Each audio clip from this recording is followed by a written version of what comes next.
Hello everyone, my name is Saurav Sharma and I will be presenting my slide for my project that I have made for SIT314 Software Architecture and Scalability. So let us go on ahead. So I will be introducing first introduction, tool used, solution and implementation and reflection. Now, so as an introduction, it is imperative to know that IoT is increasing day by day and its future is very bright at the moment.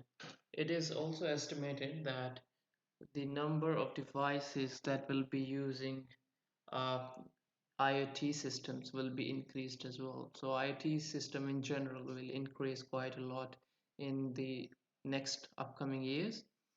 So scalability is a very great issue, and the project that I was working is on IoT scalability of a lighting system. So, so its main focus is on scalability, how we can make a more scalable and more efficient IoT system. As anyone can guess, any system is dependent on its efficiency and how easily it can be scaled as well. Nowadays, it has become very important to readily be able to upscale up or scale down. So considering that in mind, we had Amazon even had EC2 instance, that's elastic cloud computing, for this solution problem. In the introduction, I will go through a simple template that I have envisioned. So the product is very simple and demonstrates the scalability. And the tool that I'm using is Amazon Web Services EC2 instance. So the project is to be able to update the number of LEDs of floor in a particular network. Here I'm using buildings using MongoDB, AWS EC2 as well as Node.js. The file will be uploaded on the EC2 instance and the load balancer will be listening on the designated port, allowing to divide the traffic and preventing crash of the site. So it is a very generic in a sense of website, but it has a load balancer which will balance and divide the traffic coming to the servers. And we can have auto scaling enabled in this, due to which if the number of users increases, the instances will increase and the more resources will be available and it will not crash the system. So that's the basic idea. And in the template form, I just wanted to have a button with the different names in it. For example, here I will be using button with buildings names. So for example, there will be building 1, building 2, and if somebody enters in building 1, they can update and change the LEDs on a particular floor. So let's go ahead. So the resources and that I have used for this project are some of the listed as above. AWS EC2 instance. I have used Google Chrome as a platform or browser where I can see the changes, and Docker for getting images from EC2 instances and copying the files, and Node.js and MongoDB as backend services. And I have used Putty Shell to connect to Amazon EC2 instance. So these are really powerful tools, and this shows the overall how it is being interacted, the overall system. So on Amazon AWS, Amazon Web Services, we have EC2, which in on which we have instances, and in those instances, I have set the files. So these act as servers. So one, so these two instances are actually the servers, and they will be balanced using a load balancer. And every changes will be happening and will be observed using Google Chrome. So Google Chrome is a very important, and all these are also very important. let us go on ahead, and I will basically get a idea about how the code works. And so here's a very simple snippet. It's the main part of the code which actually does things, main part of the things. So I have basically created different things. For example, I have this. Firstly, I connect this on the left hand side is actually the server file. So this is the main file. I have been using uh, server.js as a Node.js as a main language. So it's all written using Node.js, which is a JavaScript language for interacting with the browsers. And I'm using Express in Node.js.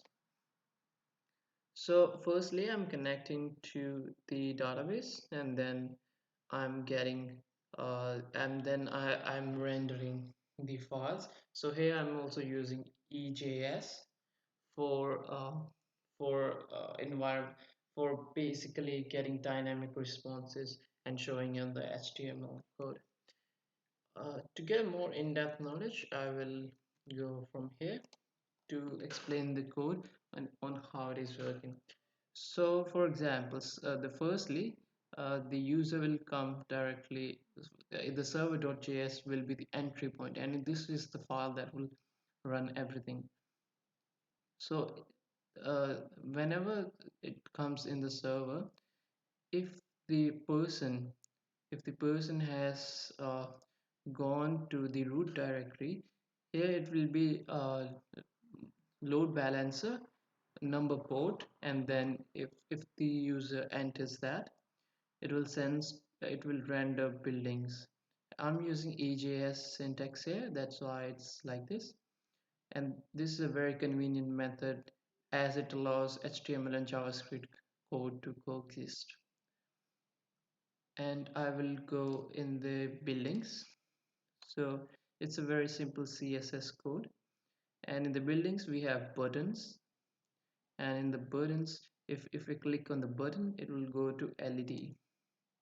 So LED EJS, it's actually the HTML code with basic CSS, and here I'm printing out the number of LEDs that I get from the database. Let me just break it down and let's go on step by step. So in the led.html,